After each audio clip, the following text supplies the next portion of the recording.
Subscribe to MDR. Like for more. A strange feeling can accompany some films, an emotion that is indescribable but can be felt continuously after experiencing the same thing over and over again. I find it haunting how engrossed you can become in Devdas, almost to the point of disarray and vexation. Since Bhansali is one of the few Indian directors who has consistently delivered what he promised, Devdas is the kind of film that could only be remade by him.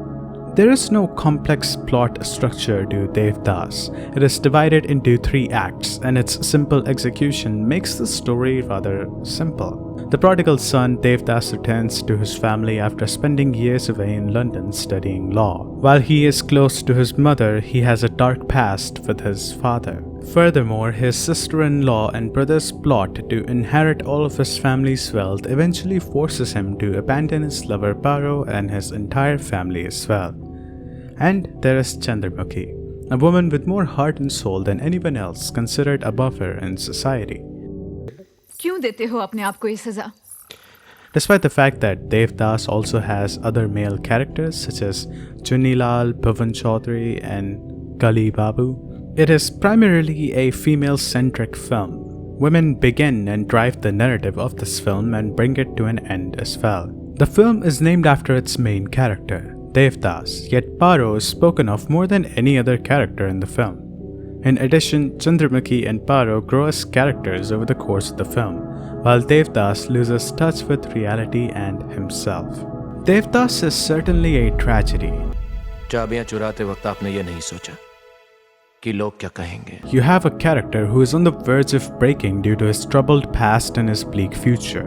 In the face of such uncertainty and seeing how low people can go for monetary and political gains, Devdas does not question the system or fight against it. He simply breaks as a result of it. He is the one who does not go on. He is the one who gives up. A symbol of all those who let themselves go because it's just too much.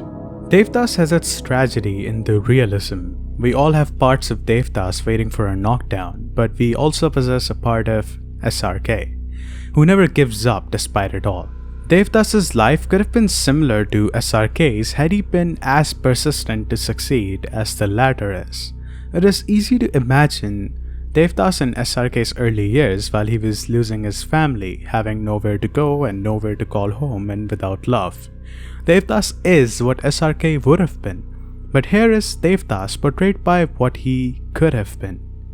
As one of SRK's finest acting showcases, Devdas isn't just an expression of his personal style, but also an homage to his favorite actor Dilip Kumar Saab, who played the original Devdas. कौन कमबख्त है जो बर्दाश्त करने के लिए पीता है?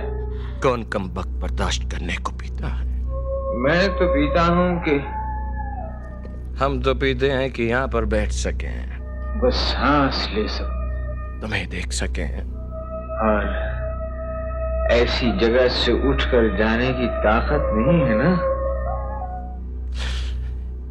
तुम्हें बर्दाश्त कर सकें. While Aishwarya Rai overdoes a few scenes here and there, Madhuri Dixit's performance cannot be faulted. Since Paro's subservience causes her to lose Devdas and Devdas himself is self-destructive, I am most sympathetic to Chandramukhi. In spite of her great values and virtue, we do not know why she was a courtesan or how she came to be in the profession.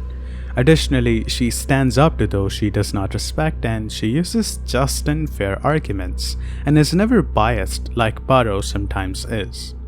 Although I do think Aishwarya's performance is hindered by the sudden changes in the nature of her character, which is not slow and real like Chandramukhi's character development. The movie's most pure figure is also the courtesan who is despised by all for her status as a woman from the marketplace, as Devdas calls her. Ironically, it is evident that Paro is more sexually active than Chandramukhi's character throughout the film, since she engages in intercourse with Dev early on. And the theme of irony and concealing one's true self is common to all characters in Devdas. It was Kimat, the cunning sister-in-law of Devdas, who manipulated everyone around her for her own gain and then blamed them for the mistakes she made them commit. We all know someone like that, don't we? Or the perverted Kali Babu who is attracted to Paro despite their close family ties.